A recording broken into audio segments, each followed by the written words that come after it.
Dans la paracha de Vaïgash, un des épisodes les plus émouvants de toute la Torah, c'est la rencontre entre Yosef et ses frères, ou plus exactement, le moment où Yosef va révéler sa vraie identité. Il va leur dire « Ani Yosef », c'est moi, Yosef. Et les commentateurs vont expliquer que dans cette expression, Yosef veut dire à ses frères « Je suis resté exactement le même ». Le même qui était jadis berger des troupeaux de mon père, je suis resté exactement le même, même si aujourd'hui je suis vice-roi d'Égypte. Racontons tout d'abord une petite histoire rapportée dans le Midrash. Rabbi Akiva, qui un jour allait en chemin vers le marché pour y vendre une pierre précieuse à un très bon prix, rencontre sur son passage un homme d'apparence très très pauvre, habillé en haillons, et qui était un des fidèles de la synagogue des pauvres de la ville. Alors cet homme demande au Rav, « Rabbi, qu'est-ce qui nous vaut votre déplacement? Pourquoi est-ce que vous êtes de passage ici ?» Et là le Rav de s'expliquer, « Eh bien écoutez, je viens pour vendre une pierre précieuse à un prix très élevé. » « Ah bon, eh bien écoutez Rabbi, c'est moi qui voulais vous l'acheter. Suivez-moi donc jusqu'à mon domicile et je vous en paierai le prix fort. » Alors, Rabbi Akiva était un peu étonné. Il se disait, il est impossible qu'un homme aussi pauvre puisse payer le prix fort d'une pierre précieuse aussi chère. Mais bon, ne voulant pas le blesser, il a suivi cet homme. Il le suit jusqu'à chez lui, et en arrivant, eh bien, ce sont des domestiques qui les accueillent. Alors là, Rabbi Akiva ne comprend pas trop, surtout que cet homme, ce pauvre homme, s'adresse à ses domestiques et leur dit « Préparez donc la somme qui permet d'honorer le prix de cette pierre précieuse que Rabbi Akiva a amenée, et qu'on nous dresse une table, nous allons dîner. » Alors, jusqu'à la fin du repas, eh bien, Rabbi Akiva se retient, mais à la fin du repas, il le questionne. Il lui dit, mais je ne comprends pas. Je vois bien que vous n'êtes pas miséreux. Au contraire, vous avez des domestiques, vous avez une grande maison, vous êtes un homme très riche. Alors, pourquoi vous habillez en haillons?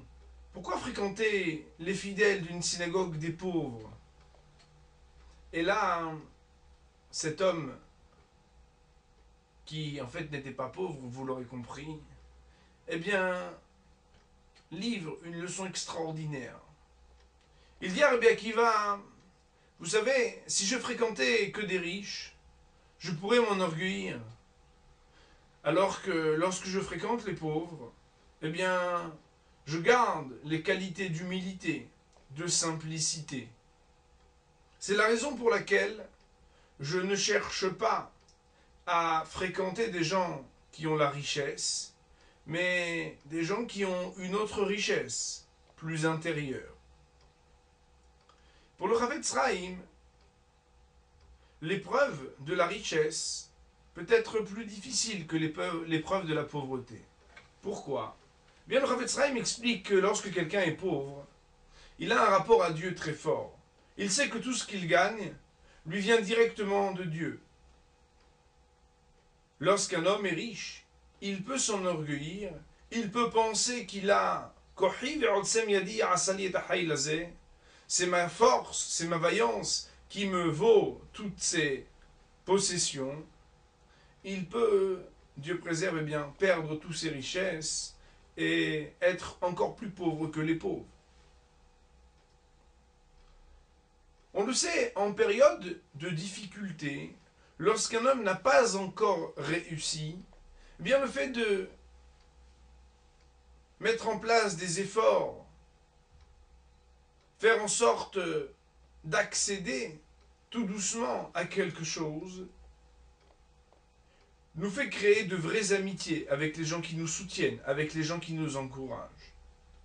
Seulement, il arrive parfois, ou lorsqu'on accède à la réussite, lorsque ça y est maintenant, eh bien, je suis devenu quelque chose, quelqu'un, eh bien, je préfère maintenant fréquenter des gens de mon rang, les gens qui ont mes titres de noblesse, les gens qui sont des hommes de pouvoir et d'influence. De ce midrash, eh bien, nous apprenons que la richesse, qu'on pourrait appeler financière, peut jouer des tours à s'enorgueillir si l'on fréquente les mauvaises personnes. Et de notre paracha, nous apprenons que Yosef nous donne une très belle leçon.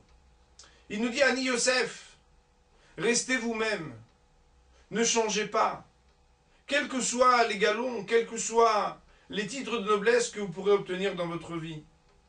Quand bien même seriez-vous le vice-roi de l'Égypte, eh bien, il faut être capable de rester le même qu'on était au départ. Ani Yosef.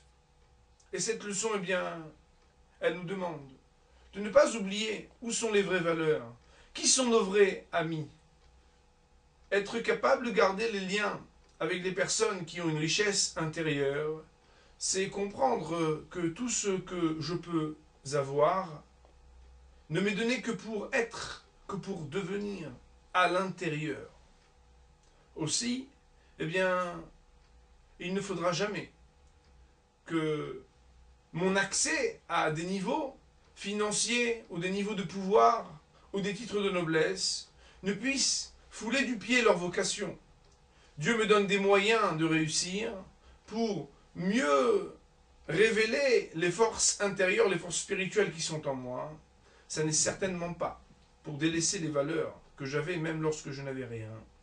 Et il faut donc, comme nous l'avons dit, pouvoir dire du début jusqu'à la fin de sa vie, Ani Yosef, c'est-à-dire je garde les mêmes valeurs, quels que soient les événements, quel que soit mon niveau, parce que le plus important dans la vie, c'est de se travailler intérieurement. Shabbat Shalom.